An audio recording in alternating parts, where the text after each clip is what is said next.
여러분들 중에 혹시 곤돌매기 실험이라고 들어보신 분들 있으십니까? 곤돌매기라는 독특한 물고기 하나가 있습니다. 오늘 학자들이 이 물고기를 가지고 재미있는 실험 하나를 했는데요. 아주 크고 투명한 어항에다가 이 곤돌매기라는 물고기를 풀어놓고 이 매기가 좋아하는 온갖 이제 이 먹이를 그 어항에다 다 풀어놓은 겁니다. 하루 종일 유유히 헤엄을 치다가 입만 떡 벌리면 자기가 좋아하는 먹이가 막 입에 들어오는 거예요. 얼마나 행복합니까? 우리도 그렇게 살면 얼마나 좋겠어요. 그죠? 그냥 누워서 입만 벌려도 누가 먹이를 준다면은 정말 얼마나 이게 부럽습니까? 그렇게 하루 종일 그 먹이를 풍부하게 먹게 만들다가 만 하루가 지나서 이 학자들이 어항 중간에다가 아주 얇고 투명한 유리막 하나를 이렇게 막아놓은 거예요. 그리고 메기와 그리고 이 먹잇감들을 분리시켜 놨습니다. 아무것도 모르는 이 곤돌매기는 예전처럼 유유히 수영을 치다가 배가 고파서 먹이를 먹으려고 입을 떡 하고 다가가는데 어떤 일이 생겨요? 자꾸 보이지 않는 유리벽에 땅 부딪히는 거예요. 이상하다. 계속해서 먹으려고 입을 벌고 달려갈 때마다 땅 유리벽에 부딪힙니다. 아하, 먹을 수 없는가 보구나. 그렇게 한 이틀 정도를 계속해서 실패라는 학습을 교육시킨 후에 학자들이 이제 유리 이 막을 이렇게 치워버렸습니다. 그러자 어떤 일이 벌어졌을까요? 이틀 굶었던 이 메기가 우리가 생각할 때는 아이고 이게 웬 떡이냐 싶어서 막 입을 벌리고 먹이를 잡아먹을 것 같은데 먹이를 먹지 않더라는 거예요. 그 입가 주위에서도 이렇게 먹이들이 왔다 갔다 하더라도 입을 벌리지 않더라는 거예요. 먹는 것을 포기했다는 것입니다. 왜 그랬을까요? 이 이야기를 청소년들한테 들려주고 질문을 하니까 애들이 이렇게 대답하더군요. 곤돌매기 성질이 더러워서요. 그러는데 삐끼거나 성질이 더러워서가 아니라 실패의 학습이 각인된 거예요. 무슨 말이에요? 전에도 해봤는데 안 되더라. 나는 먹을 수 없어. 입을 벌려봐야 실패할 수밖에 없어. 그 좌절된 실패의 학습이 그 먹이를 눈앞에 두고서도 입을 열지 못하게 만들어 결국 굶어 죽었다라는 여러분 결과가 발표되었습니다. 이 연구가 주는 메시지는 명확합니다. 과거의 어떤 그 상처가, 과거에 경험했던 그 쓰라린 그 실패가 살아가는 데 있어서 얼마나 치명적인 악영향을 주는가에 대한 사례라고 할 수가 있겠죠. 여러분 혹시 실패해본 경험 있으십니까? 상처를 받아본 경험이 있으십니까? 사실 여러분 살면서 크고 작은 상처나 실패를 경험해보는 것은 모든 인간들의 공통점이라고 할 수 있겠죠. 그러나 문제는요, 여러분 과거에 내가 큰 계획을 세웠다가 또 다짐을 했다가 결과가 좋지 않거나 열매가 없었던 쓰디쓴 경험은 모두가 할 수 있지만 문제는 그와 같은 쓰디쓴 경험과 실패를 맛본 후에 어떻게 반응하느냐가 참 중요한 거예요. 오늘 곤돌매기처럼 그 과거의 상처와 실패를 통해서 아무것도 하지 못하는 인생들이 있습니다. 오히려 실패와 실수를 통해서 배우는 것도 없고 교훈도 얻지 못하고 모든 삶을 포기하고 살아가는 그런 인생들이 있다는 것이죠. 그래서 저는요, 이 세상에서 제일 미련한 인생들, 지혜롭지 못한 인생들이 그런 인생들인 것 같아요. 실수할 수 있어요. 실패할 수 있어요. 실수와 실패는 하지만 그 속에서 아무런 교훈도 받지 못하고 그저 자신에게 낙심해서 삶을 포기해버리는 인생들, 참 지혜롭지 못한 거죠. 오히려 실수와 실패를 통해서 아무것도 배우지 못하고 동일한 실수와 실패를 반복하며 살아가는 그런 무기력한 인생이 참 안타까운 인생 중에 하나라고 생각을 합니다. 언젠가도 우스갯소리로 그런 이야기 드렸잖아요. 어떤 아주머니가 양쪽 귀가 뻘겋게 되어서 병원에 찾아왔다고 합니다. 의사가 이렇게 치료를 해주면서 물어봤죠. 도대체 왜 귀가 되셨습니까? 귀가 될 일이 별로 많지 않잖아요. 되게 부끄럽게 주저주저하다가 아주머니가 이야기를 하더래요. 다림질을 하는데 어떤 남자가 전화를 잘못 걸어왔다는 거예요. 그래서 다림질을 하다가 앞에 있는 전화기를 대야 되는데 이 다림기를 대가지고서 이 귀가 됐다는 겁니다. 실제로 이런 일이 있을 수 있어요. 제가 본 일은 아니고 제가 부정교회에 있을 때 부목사님이 실제로 본 일인데요. 백양터널 우리 넘어올 때는 그 동전 옛날에 이렇게 바구니에 집어넣는 거 있잖아요. 봉고차를 끌고 이렇게 가는데 앞에 아주머니가 문을 열다가 전화기를 하다가 전화기를 거기다 던져놓고서 막 나와가지고 꺼내시더래요. 충분히 있을 수 있는 일이에요. 그래서 의사가 어쨌든 웃지는 못하고 웃긴데 근데 물어봤대요. 아니 한쪽 귀는 그렇다 치고 또 다른 귀는 왜 되었냐고 했더니만 하시는 얘기가 세상에 그놈이 또 전화를 걸었지 뭐예요. 한 번의 실수를 또 반복한 거죠.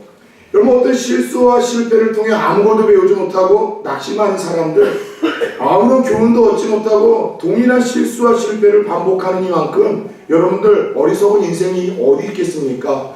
반면에 정말 이 세상에서 지혜로운 인생들은 그런 인생들 아니겠습니까? 실패할 수 있어요. 상처를 경험할 수 있습니다. 넘어질 수 있습니다. 그러나 그 실패와 상처를 통해서 그 속에서 교훈을 얻고 다시 한번 주님의 손을 붙들고 일어나는 사람들이 여러분 지혜로운 사람들이요 성숙한 믿음의 사람들의 자세라는 것을 가슴에 새길 수 있기를 축원합니다.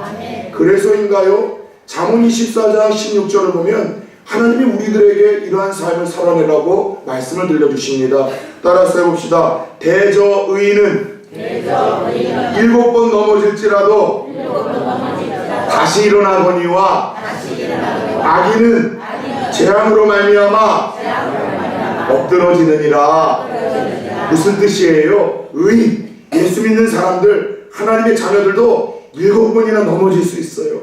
실패할 수 있고 상처받을 수 있고 주저앉을 수 있지만 믿음의 사람들은, 의인들은 넘어질 때마다 다시 한번 일어나 하나님 앞에서 달려가야 될 존재들이라고 우리에게 하나님이 그 음성을 들려주시는 거예요.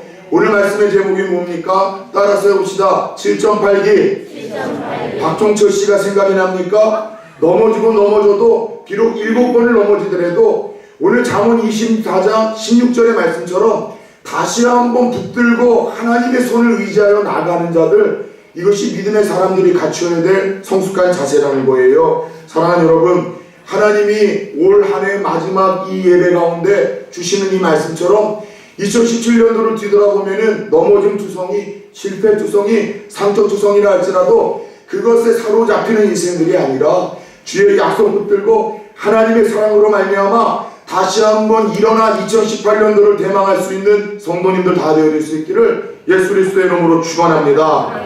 그런 의미에서 오늘 우리가 함께 읽었던 이 본문에서도 큰 실수와 실패로 인하여 넘어졌지만 하나님의 사랑으로 인하여 다시 일어나 회복되었던 사람들의 이야기가 기록되어 있습니다. 바로 예수님의 제자들 이야기예요. 여러분, 예수님께서 어느 날 그 갈릴리 호숫가에서 고기나 잡고 소망 없이 살던 젊은 제자들을 부르셨습니다. 나를 따르라. 그리하면 너희가 고기 낚는 어부가 아니라 사람을 낚으며 세상을 변화시키는 그런 위대한 인물이 될 것이다. 그리고 가슴 벅찬 주님의 그 부르심에 순종하여 제자들이 예수님을 쫓아갔었죠. 특별한 능력으로 기적을 행하는 그 예수님, 모든 사람들의 인기와 사랑을 받는 그분이야말로 이스라엘의 왕이 될 만한 충분한 자격이 있다고 생각을 했고, 그분이 왕이 되기만 한다면 우리도 고위 대간의 직책 하나를 맡지 않을까, 그 기대감 속에 예수님의 제자들은 주님을 따라가기 시작했습니다. 그런데 웬걸 결과는 어땠습니까? 그 예수님은요 죽었습니다. 반란, 소란, 또 신성 모독죄로 십자가에서 아주 저주받은 인생으로 비참하게 죽고 말았죠.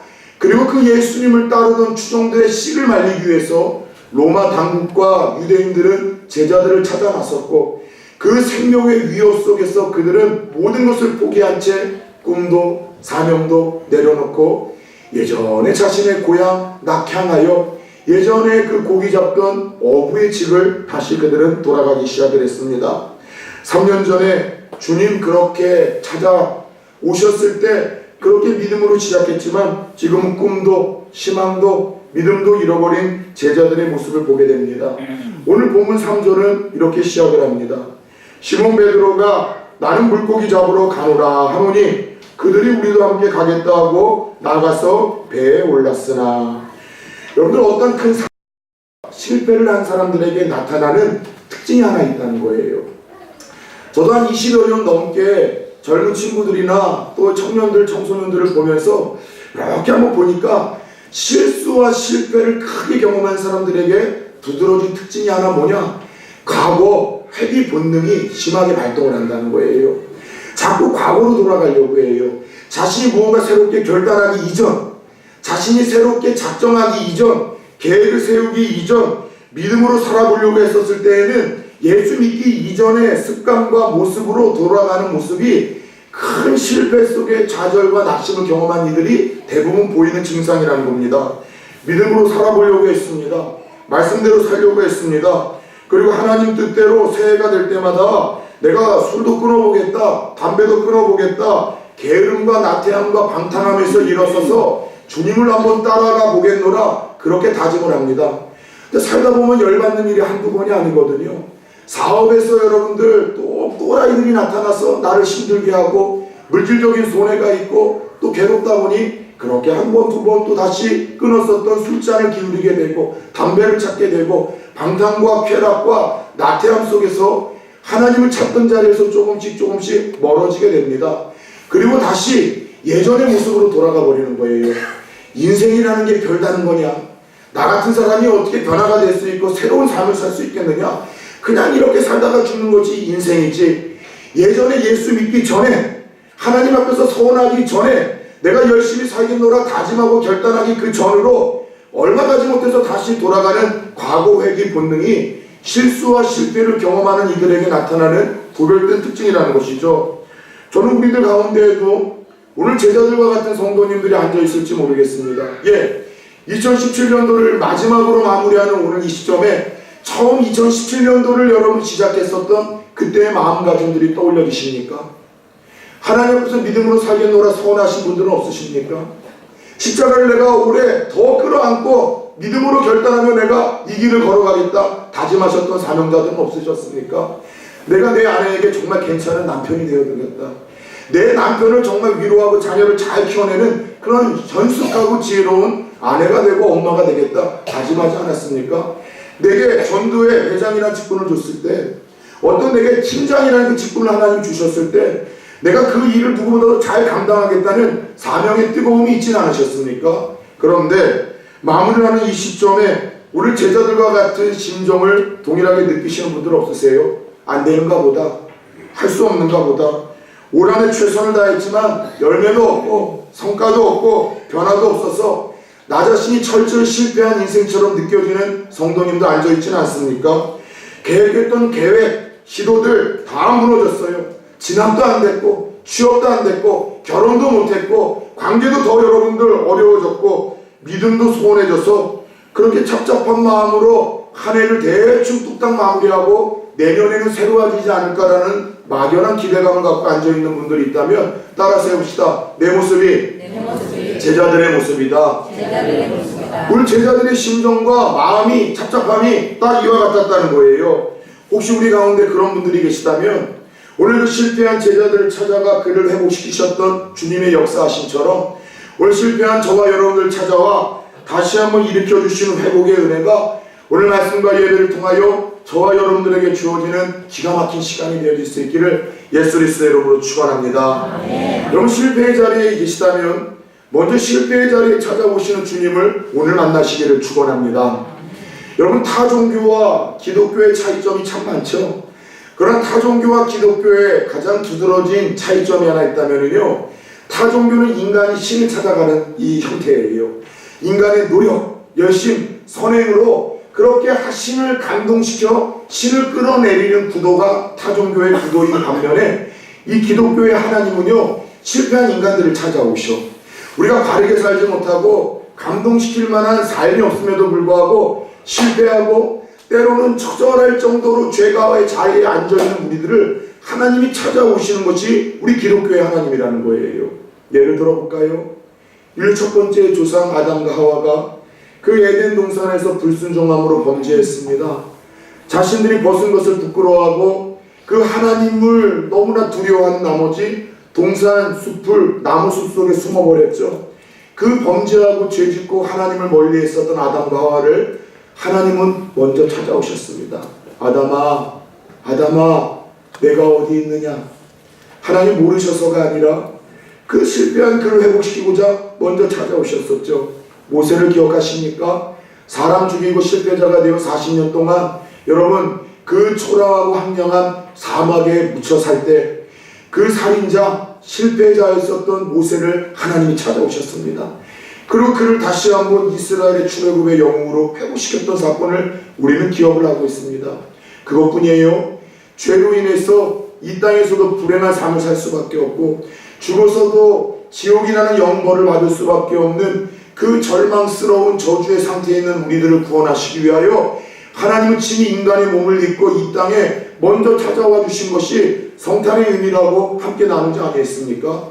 마찬가지로 오늘 본문도 보세요. 주님 배신하고 사명 잃어버리고 다시 한번 옛날의 모습으로 고기를 잡았지만 아무것도 얻지 못하고 시리에 깊게 빠져 있었던 이 예수님의 제자들을 먼저 찾아와 주셨습니다. 여러분, 사랑이라는 게 뭔지 아세요? 예수님 닮아간다는 게 뭔지 아세요? 먼저 찾아가는 것이라는 것을 깨닫기를 축원합니다. 나에게 상처 주고 아픔 주고 이쁨 받을 만한 구석이 없는 이라 할지라도 먼저 찾아가는 것, 여러분, 이것이 사랑이고 이로 인해 실패한 누군가에게 회복의 역사가 시작된다는 것을 여러분 아셨으면 좋겠어요. 여러분, 2018년도에는 여러분이 하나님 흉내, 예수님 흉내내는 주의 성도들 되어지길 축원합니다. 하나님 흉내, 예수님 흉내를 첫 번째 어떻게 내느냐? 따라서 해봅시다. 주여, 먼저 찾아가는 인생 되게 하여 주옵소서. 누군가가 낙심해 있고 누군가가 절망해 있다면 먼저 찾아가 줄 수 있는 여러분들 되어지길 축원합니다. 이것이 하나님 사랑, 또 이것이 예수님 흉내내는 것이라 할 수 있어요. 여러분, 중요한 것은 오늘 그렇게 철저하게 실패하고 좌절했던 제자들을 예수님이 찾아갔지만 예수님의 제자들은 예수님이 오셨다는 것을 알았을까요? 몰랐을까요? 몰랐어요. 곁에 서섰는데 예수님이신지를 몰라봤다라고 오늘 성경에서는 기록을 하고 있습니다. 함께 4절을 봅시다. 날이 새어갈 때에 예수께서 바닷가에 서셨으나 제자들이 예수인 줄 알지 못하는지라. 아멘. 저는 좀 이 말씀을 붙들고 고민에 좀 빠졌었어요. 아니, 예수님과 3년 동안 동고동락했던 제자들인데 비록 물고기를 잡고 있었고 예수님은 바닷가에 있었었지만 서로 말을 주고받을 정도의 가까운 거리였다라면은 이게 눈치코치가 없지 않으면 예수님을 모를 리가 없어요. 그런데 그 곁에 찾아오신 예수님을 제자들은 아무도 모르고 있었다는 거예요. 왜 그럴까 고민을 하다가 하나님께 감동이 있어요. 여러분, 그거 아세요? 사람이 너무나 깊은 상처를 받잖아요. 너무나 큰 절망을 여러분 경험하잖아요. 그럴 때 눈물도 나오지 않는다는 거예요. 제가 우리 전도사님한테 허락은 받지 않았지만 전도사님의 새벽 간증을 통해서 많이 들으신 성도님들도 있겠지만 우리 전도사님이 젊으셔서 사랑하는 아들을 먼저 하나님 품에 떠나보냈습니다. 어제도 우리 유목사님 그 이야기 주워줬다가 저하고 듣다가 같이 막 울 뻔했어요. 마지막으로 그 아들에게 끝까지 예수를 붙들고 하나님 붙들고 가라고, 그리고 그 아들에게 엄마 말이 들린다면 마지막으로 표현해주지 않겠냐고 했을 때 마지막 숨을 거두기 전에 아들이 꼭 손을 강하게 엄마 손을 잡고 그렇게 하나님 품에 안겼다는 거예요.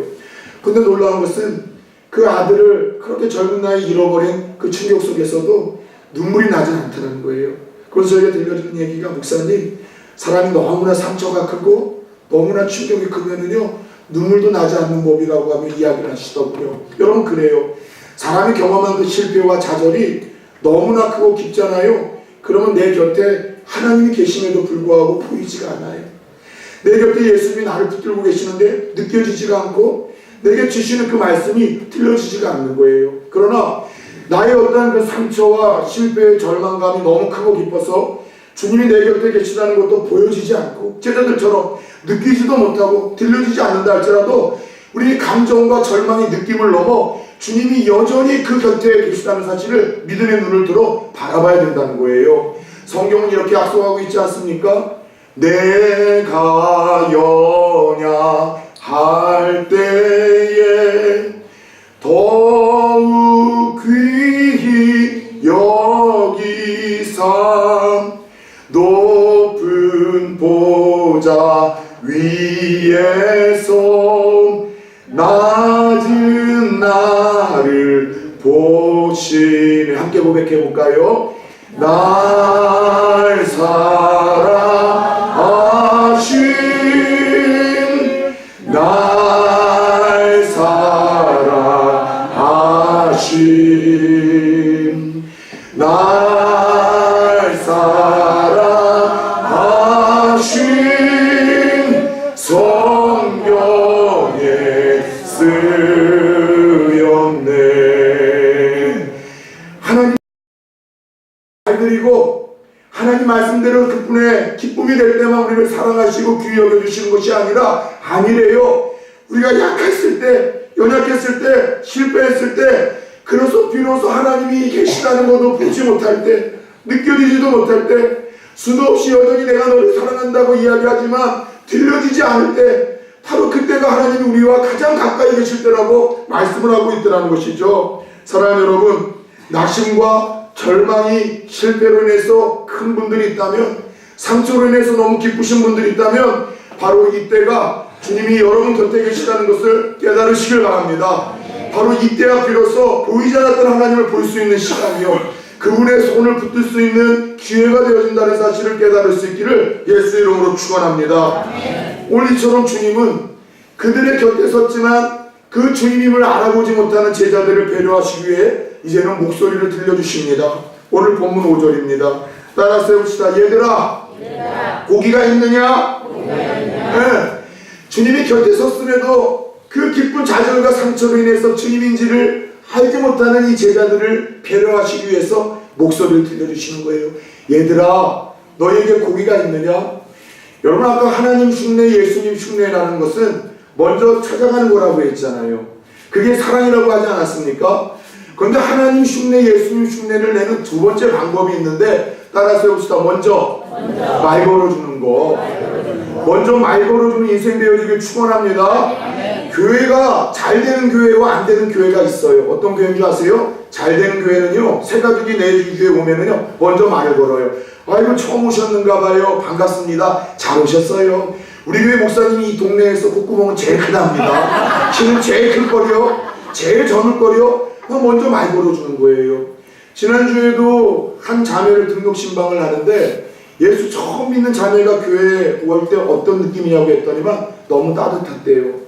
근데 왜 따뜻했냐고 했더니 그 자매가 권사님들 앉는 저 중간 자리에 앉았는데, 권사님들이 머리를 노랗게 물들였는데도 아이고 머리 이쁘다고 하면서 쓰다듬어 주셨는데, 범인을 제가 발견했습니다. 이강한 권사님이셨거든요.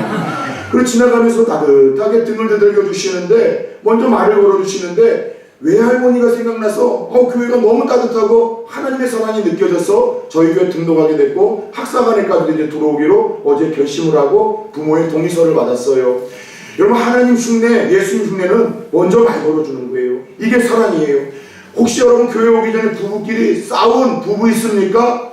내가 먼저 말하는가 봐라. 여러분 작정하고 오신 분들 있습니까? 먼저 말을 걸어주심으로 사랑의 실타래를 풀어나가시길 축원합니다. 여러분, 부모 사이에 또 자식 사이에 형제 사이에 요즘에 관계가 소원해졌습니까? 성탄의 의미가 뭐예요? 화평 아닙니까? 평화 아닙니까? 하나님 흉내, 예수님 흉내는 먼저 말 걸어주는 건데, 따뜻하게 보이지 않는 사람들에게 잘 왔다고, 누군가가 어깨가 요즘 처져 있는 것 같으면 등을 두들겨주며 기도하고 있다고, 그리고 뭔가 맡은 일이 많아서 힘들어하고 버거워하는 사람들이 있다면 당신 때문에 주님의 몸된 교회가 든든히 세워져 가고, 또 당신 때문에 내가 살만 난다라고 서로 격려해주고 말을 걸어주므로 예수의 흉내 수 있는 저와 여러분들 되어지길 축원합니다. 이전에 섬겼던 교회는요, 제가 섬겼던 교구도 한 1000명이 넘고 맡았던 부서도요 600명 정도가 되다 보니까 출석이 400이 넘어요. 청년들이 많이 나올 때는 400, 한 30-40명 정도가 나오는데, 그러다 보니 청년들이 다 눈에 안 들어와요. 게다가 저는 또 이 눈이 작아서 잘 안 보이는 거예요. 그런데 그 많은 성도들과 청년들이 등록을 하게 되면은 꼭 그 주에 저는 등록 신방을 합니다. 함께 식사를 하며 어떻게 예수 믿게 되었는지, 어떻게 우리 교회 나오게 되었는지, 교회의 첫 느낌이 어땠는지 그렇게 물어보며 교제를 하죠. 그런데 몇몇 이 형제 자매의 이야기가 저를 충격시켰던 그런 이 간증이 있었어요. 우리 교회에 나온 지 1년이 됐다는 거예요. 청년부서에. 근데 아무도 자기에게 아는 척을 하거나 말을 걸어주는 사람이 한 명도 없었다는 거예요. 여러분, 참 재밌는 거는요, 처음에는 누군가가 자기를 붙들 때 내가 조금 센 척하고 조금 기도해 볼게요, 이런 마음의 준비까지 다 했는데, 일주일이 아니라 한 달, 두 달, 1년이 되도록 아무도 없으니까는 이제는 스스로 안 되겠다. 내가 새로운 사람이니까 나 좀 잡아달라고 그렇게 용기를 내기 시작했대요. 그래서 어떤 이 자매가 행동까지 했는가 하면, 이전에 교회는 이 금요 철야할 때마다 담임 목사님이 인도하시는 철야는 가끔씩 청년들 올라와서 기도 중간에 특송을 시킬 때가 있어요. 그럼 한 100명 넘게 청년들이 와서 특송을 하는데, 대부분 철야 기도회까지 나오는 청년들은 조금 열혈 청년들이거든. 뜨거운 애들이거든요. 근데 그때 이 자매가 몇 번을 올라왔대요. 나 좀 알아달라고. 근데도 알아주는 사람이 하나도 없는데, 드디어 어느 날 1년이 돼서 이 교회를 떠나야 되겠다 생각을 할 때, 뒤에서 제가 그 자매의 손을 잡고 말을 건너더라는 거예요. 그래서 그 감동에 교회에 오게 되었고 일꾼이 되었다고 하는데, 저는 그 이야기 듣고 회개했어요. 왜냐하면은 저는 그 자매 사실 기억은 하는데, 처음 온 자매인 줄 알고 말을 걸었던 게 아니라, 제가 안면이식 장애가 있잖아요. 그래서 그 자매가 우리 교회 청년 제자인데 자주 예배 안 드리는 비슷한 얼굴이라, 아이고야 오래간만에 본다라고 해서 다른 사람인 줄 알고 그렇게 아는 척을 했는데, 그 자매는 자기를 알아주고 말을 걸어줬다는 거에 감동을 받은 거예요. 지금 SNS를 보니까 여러 명의 교육부서에서도 또 리더로도 활동을 하는데, 그날 제가 먼저 말 걸어주지 않았다면은 이런 주님의 귀한 육군 하나를 놓칠 뻔하지 않았겠습니까? 사랑하는 여러분, 말 먼저 거시는 인생 되기를 축원합니다. 누군가 곁에 처음 보는 인생이 있어요? 말 거세요. 잘 왔다고요. 예수 안에서 하나님이 진정한 복을 누리기를 바란다고요. 누군가 낙심을 합니까? 격려해 주세요. 누군가 예수를 모르는 주위 사람이 있습니까? 예수 안에 생명이 있고, 예수 안에 기쁨이 있고, 예수 안에 은혜가 있고, 아멘 할 때까지 하고, 예수 안에 여러분 생명의 역사와 치료가 있다라고 선포할 수 있는 성도님들 되기를 축원합니다. 여러분, 궁금한 것은, 오늘 자기가 곁에 있는데도 알지를 못하는 제자들에게 예수님 말을 걸어서 내가 예수라는 걸 알려줬는데, 첫 번째 거셨던 그 말이 뭔지 아세요? 야, 내가 왔다, 내가 살아났다, 나 올 줄 몰랐지, 이런 얘기가 아니라, 얘들아 너희들에게 고기가 있느냐? 이 질문을 첫 번째 말을 걸어주시며 던지셨어요. 저는 좀 궁금했던 게, 예수님은 하나님이십니다. 그날 제자들이 실패해서 다시 옛날 모습으로 돌아가서 기대를 가지고서 그물질을 밤새 했지만 한 마리도 잡지 못해서 시리에 빠졌다는 거 예수님이 아셨을까요? 모르셨을까요? 다 아셨을 거예요. 하나도 잡지 못해서 시리하고 있었던 건 하나님이셨던 그분은 다 아셨습니다. 근데 첫 번째 말을 건네주셨던 그 이야기가 뭐라고요? 너희가 고기 많이 잡았느냐고 물어보셔요. 왜 물으셨을까요? 제자들을 억장을 무너지게 만드신 걸까요? 상처를 주시기 위해서 물으셨던 걸까요? 실패했는데 너 아무것도 못 얻었지? 너 그럴 줄 알았어. 이런 의미일 수도 있어요.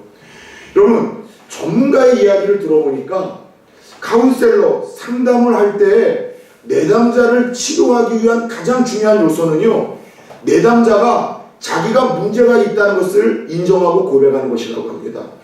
나는 문제가 없는데 내 남편이 왜 저러는지 모르겠어요. 나는 문제가 없는데 우리 아내가 왜 저 모양인지 모르겠어요. 나는 문제가 없는데 왜 우리 회사 사람들이 저 모양인지, 나는 문제가 없는데 왜 그 교회의 성도들과 장로님들은 그 모양인지 모르겠다고 하면서 자기의 연약함이나 문제를 인정하지 아니하면은요, 절대로 그 병이 치료가 안 된다는 거예요.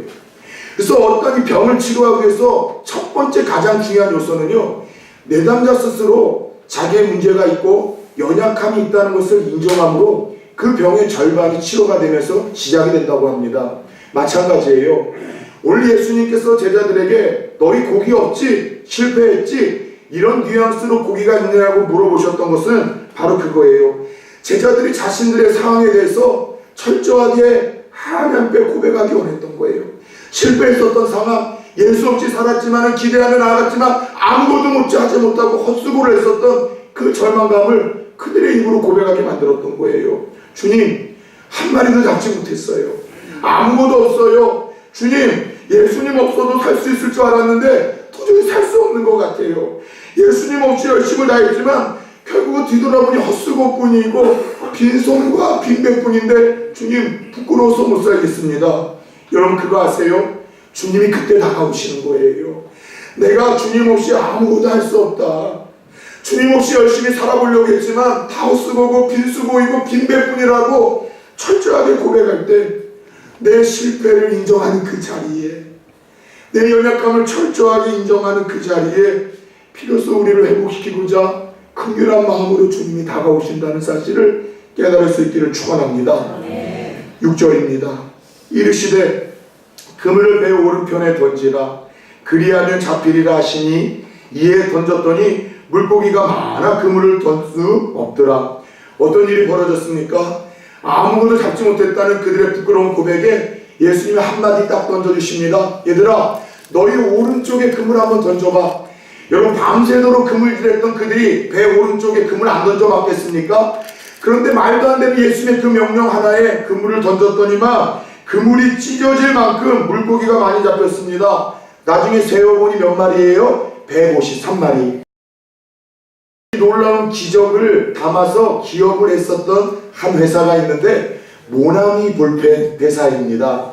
하얀 봉통에 까만 여러분이 앞에 있는 모나미에는요 항상 나중에 보세요 153이라고 적혀 있는데 이 순종에서 말씀대로 기적을 이루었었던 것처럼 그 사장이 하나님 앞에 순종해서 기적이 일어나서 그와 같은 기업으로 쓰임받겠다는 고백으로 그 모나미 볼펜에 항상 153이라는 숫자가 적혀 있는 거예요. 여러분, 그래요. 내 힘과 내 지혜로 살면은요 헛수고입니다. 빈배입니다. 빈그물입니다. 그러나 주님의 말씀에 순종하면은요 풍성한 역사와 삶이 주어지는 줄 믿으시길 축원합니다. 하나님은 실패한 인생을 그럼에도 불구하고 찾아오시고 곁에서 말을 걸어주시는 분이시고 더 나아가 연약함과 실패를 인정하며 나아갈 때 그분의 말씀대로 살기를 다짐할 때 풍성한 삶을 회복시켜 주시는 분이라는 사실을 깨닫기를 축원합니다. 자, 오늘 제자들이 놀라운 기적을 체험한 후에 비로소 예수님이 오셨구나, 비로소 예수님이셨구나 알게 됩니다. 그리고 그 예수님을 알게 되고서 그 예수님 만난 반가움에 그들이 배에서 뛰어내려 이제 예수님에게 달려갑니다. 여러분, 순간 어떤 감정이었을까요? 자신들에게 말 걸어줬던 이가 예수님이셨고 그 말에 순종했더니 놀라운 풍성한 기적을 일으키는 걸 보면서 진짜 예수님이구나 확신해서 예수님을 맞으러 갔었던 제자들의 마음이 모르긴 몰라도 복잡하지 않았을까요? 주님을 다시 만난다는 감격과 기쁨도 있었겠지만 자기들이 한 것 때문에 찔리진 않았을까요? 주님 배신하고 다 도망가 버렸잖아요.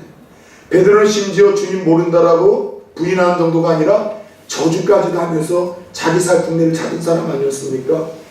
그런 자기들이 주님에게 혹시 혼은 나지 않을까? 두려움, 미안함, 송구스러움, 부끄러움, 감사한 마음, 기쁜 마음, 이런 복잡한 감정을 가지고 주님 앞에 나아갔을 때 우리 주님 무엇을 하고 계셨습니까?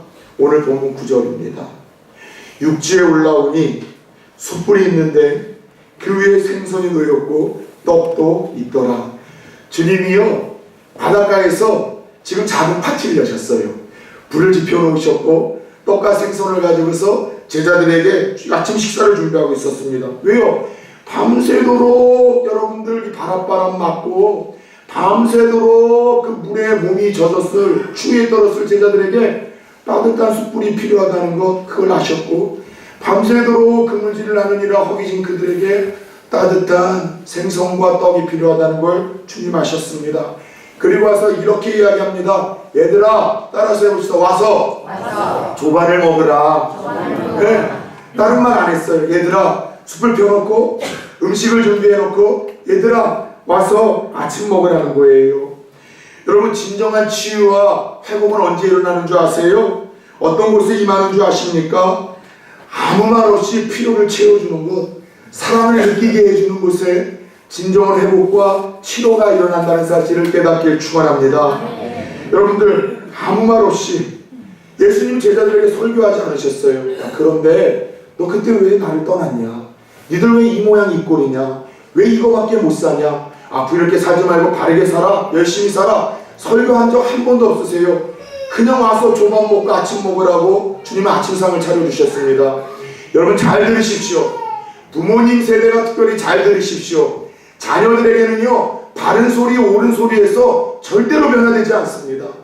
옳은 소리 바른 소리 잔소리를 듣고 사람이 변화됐다면 우리 자녀 중에 대통령 안 된 자녀가 어디 있겠어요.